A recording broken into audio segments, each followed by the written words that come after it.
maybe that was just too close before. Is that better? As we go along through this question and answer period, we'll share some of your thoughts this evening as we measured them with this survey as you come in this evening. The first couple of questions that I would share the results, one of the questions was you were given 4 qualities and asked what matters the most to you in deciding who to vote for representative of the 18th Congressional District. The majority, 32 out of the 74 who did this survey, honesty and trustworthiness. 18 surveys apiece that the person can bring change to Washington and that they share your values. Having the right experience came in fourth with 2. Ask which best describes how you feel about the way federal government works. 33 of the 74 respondents were dissatisfied, but not angry. 23 were angry. Change, need change. 17 were satisfied, but not really enthusiastic.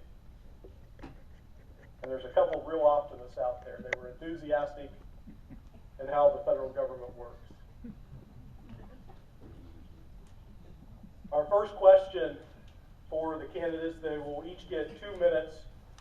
They'll each get 2 minutes to respond, and then we'll go back through with a 1-minute period, kind of as a rebuttal, in case something comes up in the point of discussion. In a city, being Washington, D.C., and in a job where you see partisanship every day you would go to work, convince the voters that you're someone who can work with others in Washington for the common good. We will start with Mr. Space. You know, I know that there are a lot of people that are very frustrated. By the way, I did not vote, and I was not one of the people that was very enthusiastic about going to Washington. I think people are frustrated by what's happening in Washington, not simply because there seems to be this gridlock and deadlock, and things aren't getting done because of the rabid partisanship that exists on both sides of the aisle. I think that the people of this country, for the most part, sense that the middle, that moderation has been lost, that common sense has been lost. There's a reason for that. Charlie Earl actually brought it up when he talked about how our districts are drawn up, and it's too long to go into, but he's right. As a result of all the partisanship that's happening in Washington, the middle, where I'd say 75% of all Americans lie, maybe just a little to the left or a little to the right, is chronically underrepresented. I have managed to do something that's really hard to do. I have made just about everybody mad at one time or another in the last 2 years. I'm getting beat up by those in the far left and the far right. It's unfortunate that that's what happens to moderates in Washington. The truth is, if you look at the objective, nonpartisan publication, National Journal, they rank every member of Congress on substantive votes from the most liberal to the most conservative. And I'm almost dead center in the middle. And what's interesting is if you look around the country at the races, there are a lot of tough races, a lot of close races.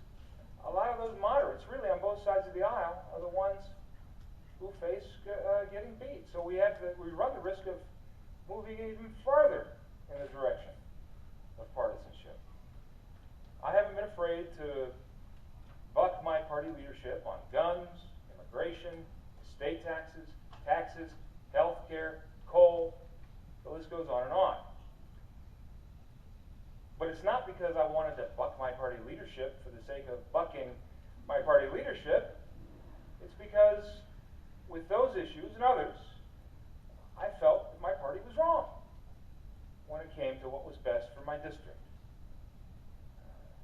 For us, you know, the trait that Ken mentioned, trustworthiness and honesty. If I had voted, that would have been my #1 consideration. That's what we should be looking at. Who's looking out for you?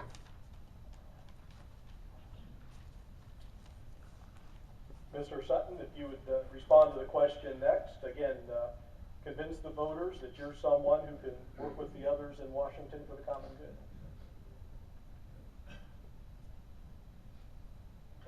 Part of my experience that I think is apropos to my running for Congress is my military experience. Military, you necessarily have to work with others. You necessarily have to work together, not just within your branch per se or within your unit, but with the other branches of the military, etc. One of the things that is very similar to my experience in the military and my pursuing position in Congress is that in the military you follow regulations. We probably have folks in here that were in the military, and every branch has their own regulations. You don't argue what those regulations are, you understand them, and you go forward with whatever it is you're tasked to do in accordance with those regulations. In the Congress, we also have regulations. It's called the U.S. Constitution. Within that U.S. Constitution, there are 18 things listed in Article 1, Section 8 of that Constitution that says what your job as representative entails. It is what I believe will bring both sides of the political spectrum together, is to get back to those principles, back to the Constitution the way it was originally written, not making things up as we go along. And aside from that, I would say that during this campaign, we've had a few other events, and I think we all three here at least got along rather well. I'll just leave it there.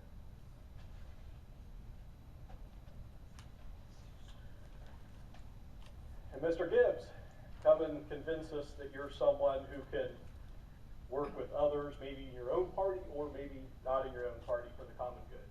Well, let me start out my nearly 8 years in the House legislature. The bills that I've sponsored, and I don't know how many have passed into law, but just about everyone that has passed into law has had substitute bills, meaning that during the committee process, we've had to make changes because we had people come in and testify. We had people, my colleagues on the other side of the aisle. We all worked together, and I was always been open to hear their ideas, and that's why we had substitute bills. I'll never forget a couple instances in my tenure in the legislature. After the U.S. Supreme Court passed the Kelo decision about eminent domain, I took the lead role in the Ohio House to protect property rights, and I had to work with my colleagues over in the Senate, and we put a task force together, Senator Goodell and I, and we worked with a bipartisan and stakeholder groups of experts that on eminent domain proceedings, and we reformed Ohio's eminent domain law to protect property rights. But the problem I see in Washington, D.C., the policies are bad, and we'll get into that, I'm sure, in future questions. But the problem in Washington, D.C., the process is broken. You know, you see them introducing big, many pages of bills, amendments at the last minute on the floor, didn't go through the committee process. It seems like it's too much top-down, and you know, we've made a pledge.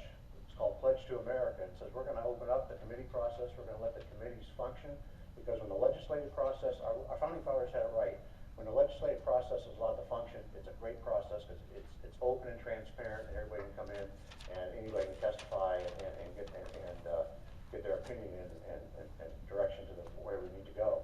And the problem is, under this current Congress, hasn't been open and transparent.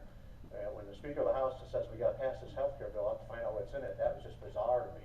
How would anybody put something up for a vote and let alone vote on it, and you don't know what's in it? That's not transparent, that's not open, and that's another issue, how they slam that down the throats of the American people. And we need to have an open, transparent process and let the committee and the legislative process